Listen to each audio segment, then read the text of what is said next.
The room smelled of cinnamon and coffee, filled with voices layered over each other in a cheerful din. Christmas lights blinked softly along the windows, and the table was crowded with food, glazed ham, bowls of fruit, muffins still steaming. Everyone was laughing, heads tilted back, distracted with holiday chatter. No one noticed me walk in. I was wearing that gold dress Mom bought me 2 years ago. It was tight around the ribs now, but I liked how it shimmered. I walked straight to Lorraine, who was sipping her mimosa and smiling as if everything were perfect. I held out the small silver box. My voice didn't shake, even though I was sure my heart was going to give out. Dad told me to give this to you if you ever ignored me again. Her face dropped, just for a second, then twisted back into that calm mask she always wore. But her hand was trembling when she took it. The room quieted. You know, the kind of quiet that creeps up slowly, like a storm you didn't see coming? That kind. She opened the lid. She barely had time to see what was inside before she screamed. A sharp, raw sound. The kind of scream that tears at the throat. People turned, forks froze midair, and mouths dropped open. Someone spilled coffee. I think it was Aunt Rachel. Lorraine's hands were shaking harder now. She dropped the box and backed away like it might bite her. I didn't move. I just stood there, watching everything fall apart around me. No one knew what to say. No one even looked at me. Just that stupid little box on the floor, its lid half open like a secret just slipped out. And I know what you're thinking. You're wondering what was in the box. Why did Lorraine scream? Why did I hand it to her like that? Why was my voice steady? Why weren't my hands shaking? Well, let me tell you how we got here. When Travis and I got married, it felt like I'd stepped into a world I'd always hoped existed. Warm, familiar, loving in that loud, messy way you see in family movies. His mom, Lorraine, hugged me tight the first time we met, her perfume soft and powdery, her voice filled with compliments that seemed so genuine I didn't question them. She told me I was beautiful, that Travis had always needed someone like me. She said, "You're part of the family now," and I believed her. The holidays that year were magical. I remember sitting by their fireplace with a mug of cider while Lorraine fussed over a pie in the kitchen. Travis's sisters showed me childhood photos and laughed at old memories while I listened, feeling lucky just to be included. Everyone had their inside jokes, their shorthand stories, but I told myself it would take time. I was new. I'd find my place. And for a while I thought I had. But slowly things shifted. It started with little things, like the time they planned a family brunch, and I found out through Travis, not a group text, not a call. Asked if maybe they'd forgotten to add me by accident. He shrugged it off. You know how Mom is with tech stuff. Then came the birthday dinner Lorraine hosted for Travis.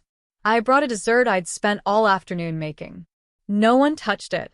Instead, Lorraine made a big show of unveiling her cake, smiling sweetly as she said, "Oh, you brought something? That's cute.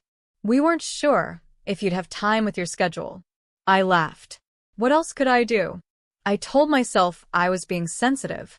Sometimes I'd walk into a room and feel the tail end of a conversation, the way voices shifted too quickly, like a door had just slammed shut. I started keeping track without meaning to. All the times they didn't ask for my opinion. All the photos I wasn't in. The family trip that got booked too fast before we could join. I tried. God, I tried.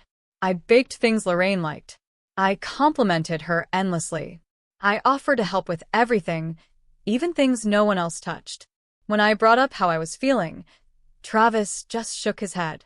"You're imagining things. My mom adores you." Maybe he believed that. Maybe he didn't want to see what I saw. The way Lorraine's warmth came with conditions, the way she smiled with her mouth and not her eyes. I held on to the good moments like proof. The Christmas when she gave me a scarf and called me sweet girl. The brunch where she laughed at something I said, even if no one else did. But the silence in the group texts kept growing. The conversations kept happening just out of reach. And still, I told myself, they don't mean it. It's just the way families are. Give it time. So I stayed quiet, smiled more, tried harder. And every time I caught that flicker in Lorraine's expression, the one that said, "You're not one of us," I shoved it down. I convinced myself it was nothing, that I was imagining things, until I couldn't anymore. Zia was 6 when Travis and I got married. Bright, imaginative, and fiercely sensitive, the kind of child who noticed everything, even the things no one said out loud. She took to Travis right away. And, to his credit, he took to her, too. Not just in the way adults sometimes tolerate the children who come bundled in with new love. No, he read to her at night, showed up at school events, braided her hair when I couldn't figure it out. When he told me he wanted to adopt her, I cried. We signed the papers on a cold morning in October. She became Zia Brooks, officially. From that day on, Travis was Dad. Not stepdad. Not Mom's husband. Just Dad. But while Travis opened his arms, not everyone followed his lead. At first, I tried not to notice. Or maybe I did notice and just didn't want to admit it. That subtle shift in Lorraine's tone whenever Zia was around. The way her smile flickered and cooled. She still said the right things. Still called Zia sweetheart or baby with that same sing-song voice she used for her other grandkids. But there was something thin about it. Something performative. The first big sign came the Christmas after the adoption. Lorraine handed out a mountain of gifts to the grandkids, dolls, puzzles, matching outfits for her 2 favorite girls, her biological granddaughters. Then she handed Zia a small plastic bag with colored pencils. Not a full set. Just one of those cheap travel packs you'd pick up near a gas station register. Thought you liked drawing, she said brightly, sipping her wine like she hadn't just pulled the air out of the room. Zia turned to me, her face perfectly still in that way only kids can manage when they're trying not to cry. Later, in the car, she whispered, "Did I do something wrong?" "No, baby," I said. "You didn't do anything." But the questions kept coming. Why don't Grandma and Grandpa ever invite me for sleepovers like the other cousins? Why wasn't I in the family picture? Did I forget to say thank you last time? Each one chipped away at the stories I kept telling myself. That Lorraine just wasn't used to kids. That she forgot things. That it wasn't personal. But it was.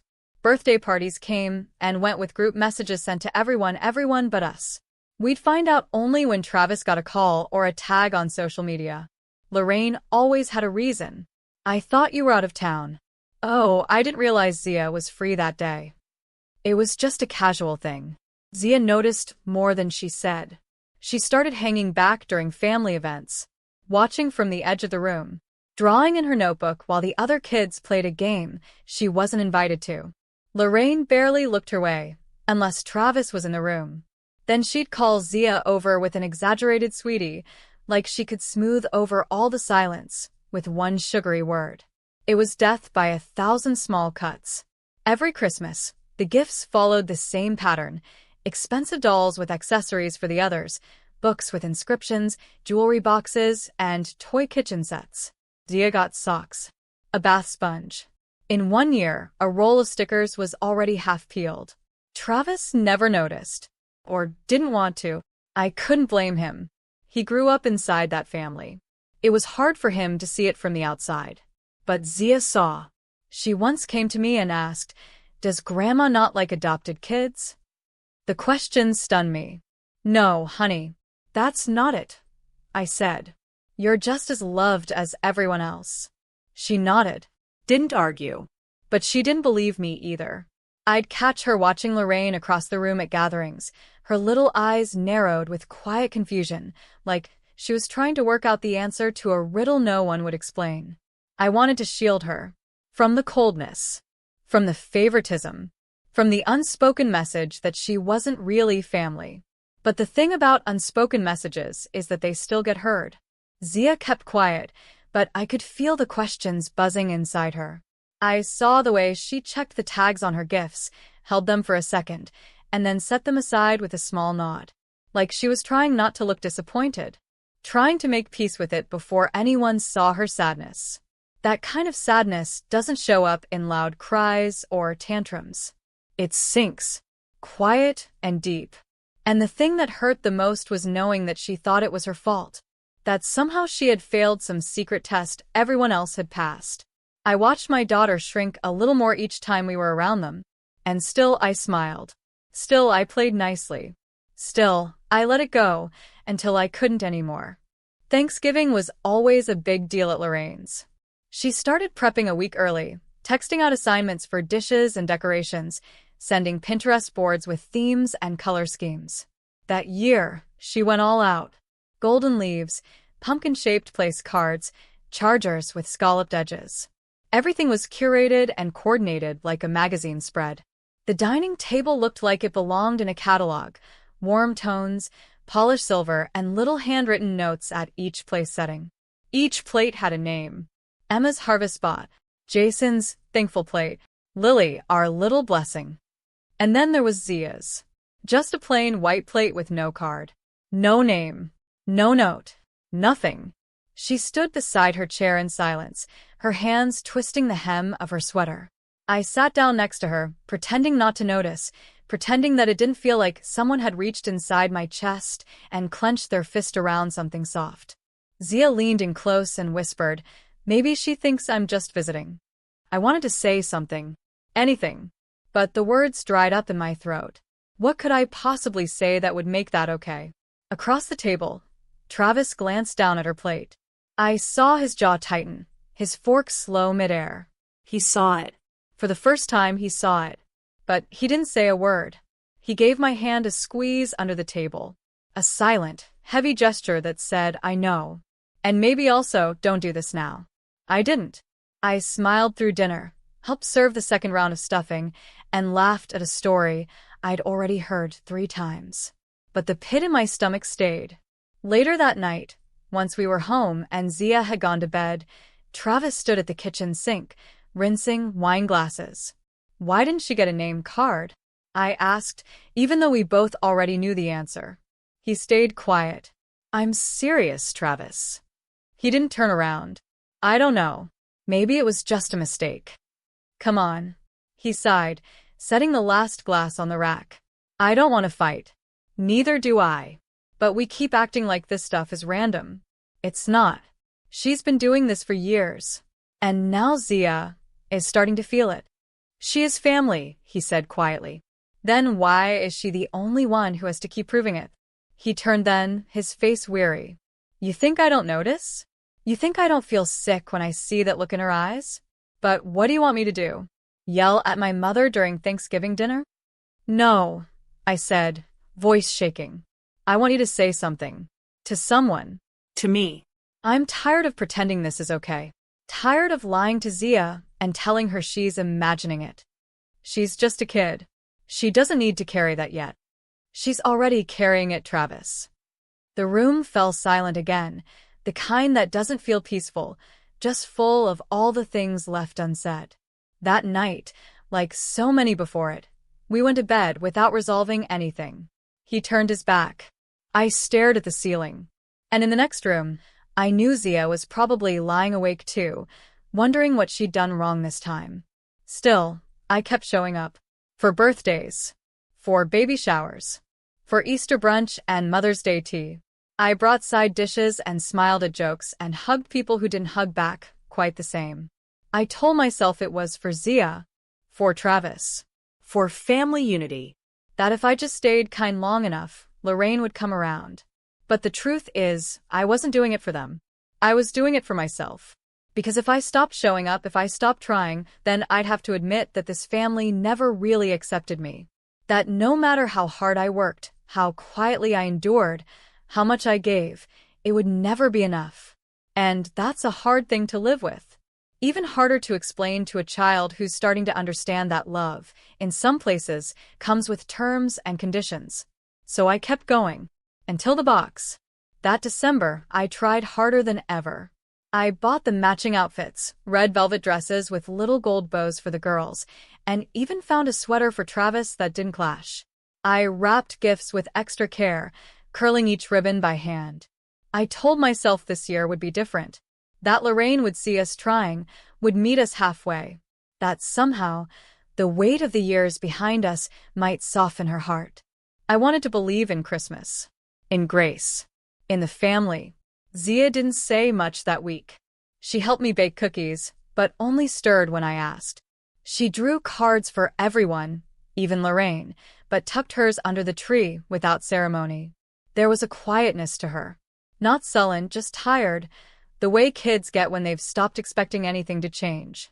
The morning of the brunch, I tied the gold ribbon around her hair and kissed her cheek.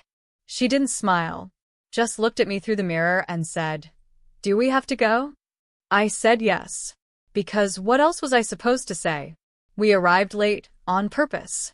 The house was already full, voices bouncing off the walls, the scent of cinnamon and sage heavy in the air. The trees sparkled in the corner, and gifts were stacked so high they touched the lower branches. Lorraine greeted us at the door with a kiss for Travis and a nod in my direction. She bent toward Zia and gave a bright, clipped, "Hi, sweetheart," without meeting her eyes. We settled in. Ate. Mingled. Laughed when expected. Then came the gift exchange. The kids went first. Emma got a tablet. Lily opened a glittering box of designer earrings. "For when you're old enough," Lorraine said with a wink. Jason tore into a box of sports gear, shouting in excitement. Then Lorraine handed a small square package to Zia. She turned it over slowly. It was wrapped in plain silver paper with a tag that read, "To Travis's girl, Merry Christmas." Not her name. Not even Zia. Just Travis's girl. As if she didn't belong to herself. As if she were borrowed. Inside was a candle. A single, generic, unscented candle. The kind you'd find at a checkout counter. No note. No explanation. Zia didn't say a word. She looked down at it, then up at me. Her face was empty, drained of even the hope of surprise. She just nodded, softly, like she'd expected it all along. That was the moment something in me broke. Not loudly. Not dramatically. Just snapped. Later, after the paper had been cleared and the laughter faded into wine-soaked hums, Travis came to find me in the kitchen. I was rinsing plates I didn't remember stacking, my hands moving on autopilot. He stood there for a long time before he spoke. "She didn't cry," he said. "No," I said. "She doesn't anymore." He looked down. Then, quietly, "I gave her something.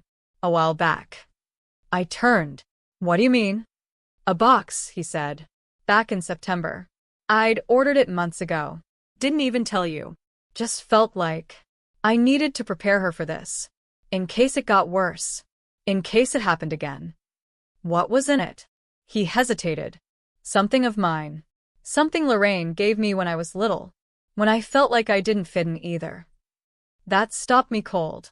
"I told her," he continued, "that if the day ever came when she felt like she didn't belong here, really didn't, she should give that box back to Lorraine. And say it was from me." I looked at him, and suddenly I understood. All the silence. All the tension. The way he'd started looking at Zia lately with a kind of sorrow that felt older than just the last few months. "She brought it with her today," he said, voice low. "Had it in her coat pocket the whole time." I closed my eyes. I thought of Zia, standing in that gold dress, her little face set in that eerie calm. I thought of the years we'd spent trying to be accepted. Of the birthdays and holidays and group photos and passive-aggressive comments. Of the plate with no name. The candle. The stupid tag. I thought of my daughter, shrinking herself year after year just to stay in the room. And then I knew. It was no longer about being the bigger person. No longer about keeping peace or preserving appearances. It was about showing Zia that she didn't have to keep swallowing this pain to keep everyone comfortable. She didn't have to earn a place that should have been hers all along. She was done waiting for permission to belong. And so was I. That night, after the guests had left and the lights in Lorraine's house had dimmed to their usual soft glow, we drove home in silence. Zia held the box in her lap the whole way. She didn't look at it. Didn't fidget. Just sat with it resting gently in her hands like something sacred. She was so quiet, I thought she'd fallen asleep.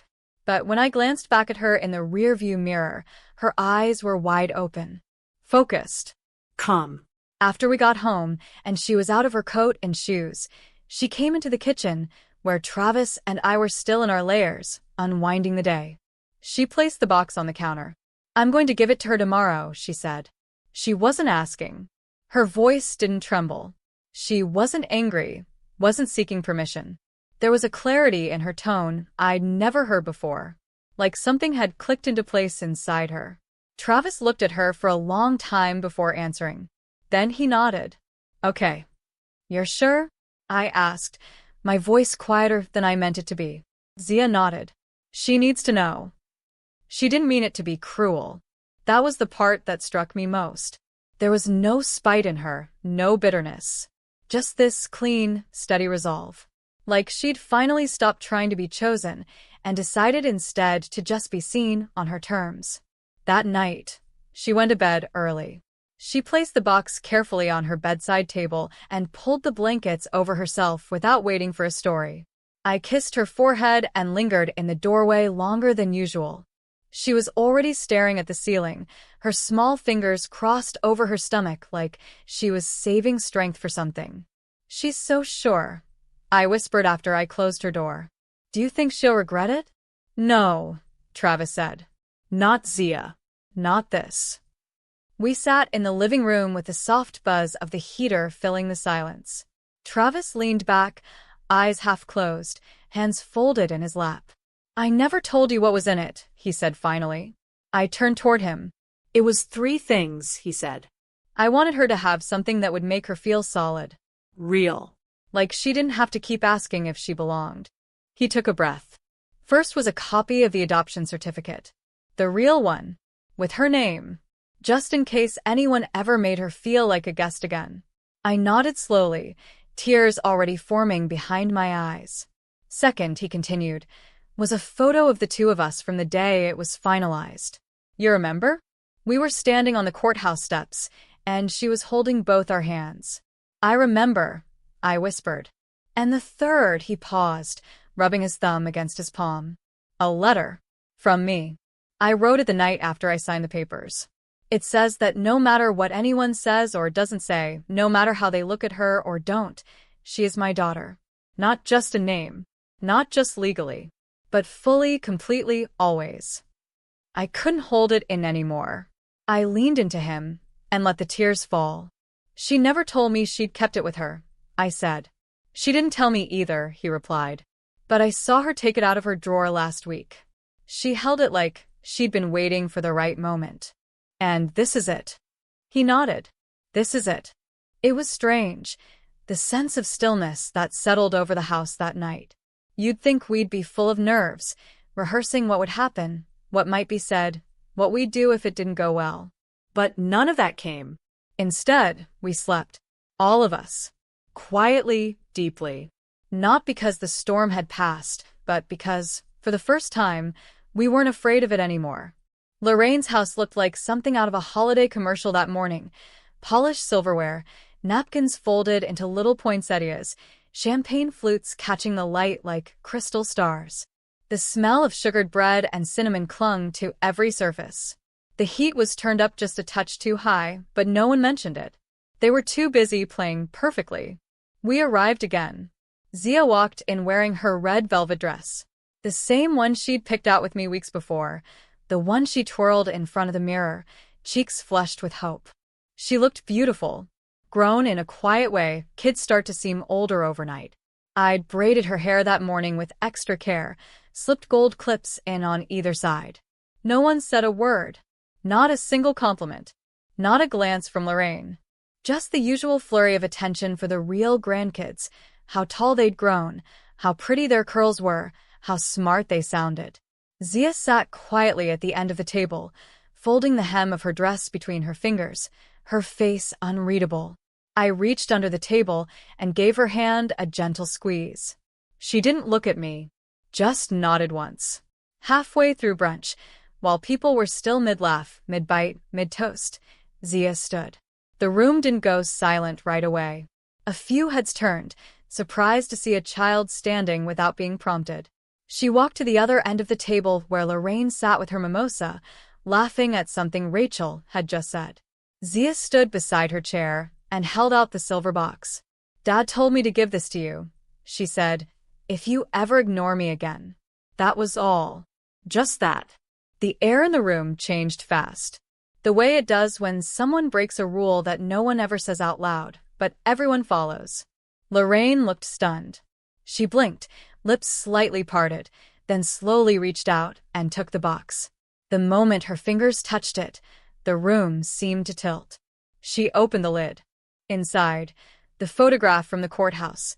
Zia in her navy dress, holding both our hands, a grin so wide it nearly swallowed her cheeks. Beneath that, the adoption certificate. With her full name, with Travis's signature, sealed and official. And below that, folded with precision, the letter. She opened it. Read the first line. Then she screamed. Not a scream of pain, a scream of exposure, of denial, cracking open. The table erupted. Chairs scraped back, voices lifted in confusion and panic. What's going on? Lorraine, are you okay? What is that? Travis stood slowly. No anger in his body, no tension, just resolve. He walked over, took the letter gently from her hands, and read it out loud. Steady. Word for word. She is my daughter. Not by blood, but by love. By choice. By every measure that matters. And if you cannot accept her, fully, openly, completely, then you are choosing not to be part of our lives. Silence. Total. Lorraine's face flushed deep red. You're seriously doing this here? Over this? Zia didn't flinch. She's a child, I said, finally stepping forward. She shouldn't have to beg to be treated like family. I have treated her like family, Lorraine snapped. No, you've treated her like a guest in a house she was born into by love. And that ends today. Travis took Zia's hand. I took the other. And without another word, we turned. No one stopped us. Not Rachel. Not the cousins. Not even Lorraine. No one knew what to say. We walked out into the cold, the door closing softly behind us. No shouting. No slamming. Just the sound of heels clicking down a frozen sidewalk and the soft shuffle of a little girl's dress brushing against her tights. In the car, Zia leaned her head on Travis's shoulder. I didn't want to hurt her, she said quietly. I know, he replied. You just wanted her to see you. We drove in silence after that. The kind of silence that didn't feel heavy anymore, just clean. Honest.